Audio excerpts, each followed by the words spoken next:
न सड़क ना नदी, बीच खेत में ही बना दिया पुल। बिहार में अजीबोगरीब कारनामा को देखकर दंग रह जाएंगे आप। पुल बन गया, सड़क आनी अभी है बाकी। बिहार में नया कमाल देख लोग हुए हैरान। पिछले 1-2 महीनों में बिहार में गिरते और ढहते पुलों की काफी ज्यादा चर्चाएं हो रही थी, लेकिन अब बिहार के गांव के खेत में ऐसा पुल बना है जिसके बनने को लेकर काफी ज्यादा सवाल खड़े हो रहे हैं। आपको ऐसे पुल का दीदार कराते हैं जिसे देखकर आपके मुंह से एक शब्द जरूर निकलेगा कि किसने बनाया ये मुजस्सिमा। आपको बता दें कि पुल के दोनों तरफ कोई भी रास्ता नहीं है, ना ही चढ़ने का रास्ता है और ना ही उतरने का रास्ता है। एक और जहां बिहार में आने जाने के लिए कई गांवों के पास पुलिया तक नहीं है या कई लोग नदी पर चचरी का पुल बनाकर अपना आवागमन करते हैं, वहीं अरेरिया का यह पुल विकास को आईना दिखा रहा है और लोगों से कह रहा है कि हमारे बिहार में विकास की कमी है क्या। सड़क और नदी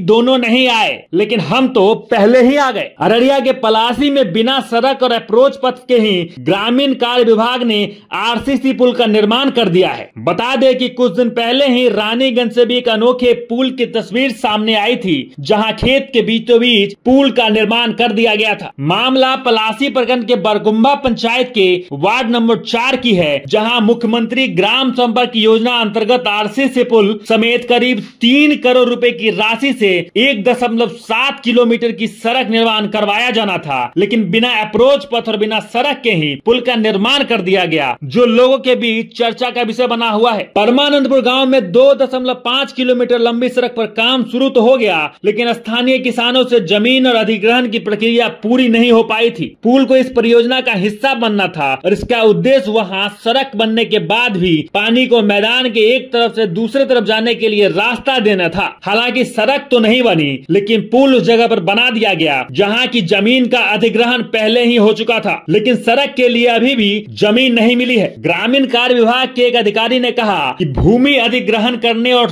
पहले सड़क निर्माण शुरू करने के बजाय ग्रामीण कार्य विभाग ने अधिग्रहित भूमि के टुकड़े पर 35 फुट का पुल बनाया, जबकि परियोजना को तर्कसंगत तरीके से आगे बढ़ाने में कोई दिलचस्पी नहीं दिखाई। अररिया के डीएम इनायत खान ने कहा है कि मैंने रूरल डेवलपमेंट विकास के इंजीनियरिंग से इस प्रोजेक्ट के बारे में रिपोर्ट मांगी है। उन्होंने कहा है कि पुल का काम ठीक से किया गया या नहीं, उचित सावधानियां बरती गई या नहीं, सभी चीजों को लेकर जांच की जा रही है। डीएम ने कहा कि हम पूरी सच्चाई जानने के लिए रिपोर्ट का इंतजार कर रहे हैं, लेकिन ऐसा लगता है कि काम बीच में ही शुरू कर दिया गया था। किसी भी मामले में हमें जल्दी ही प्रोजेक्ट के बारे में पूरी जानकारी मिल जाएगी। प्रोजेक्ट की कीमत अभी तक तय नहीं की गई है। ऐसा इसलिए हुआ है क्योंकि जमीन पर अधिग्रहण का काम अभी तक पूरा नहीं हो पाया है। लेकिन बिहार में इस तरह के मामले लगातार आते रहते हैं। कभी पुल गिरने और धंसने का मामला आता है, तो कभी बिना रोड और बिना नदी के ही पुल बन जाते हैं। बाकी बिहार में इस अजीबोगरीब पुल को लेकर आप क्या कुछ भी कहेंगे, कमेंट बॉक्स में जरूर लिखें और देखते रहें सच टॉक न्यूज।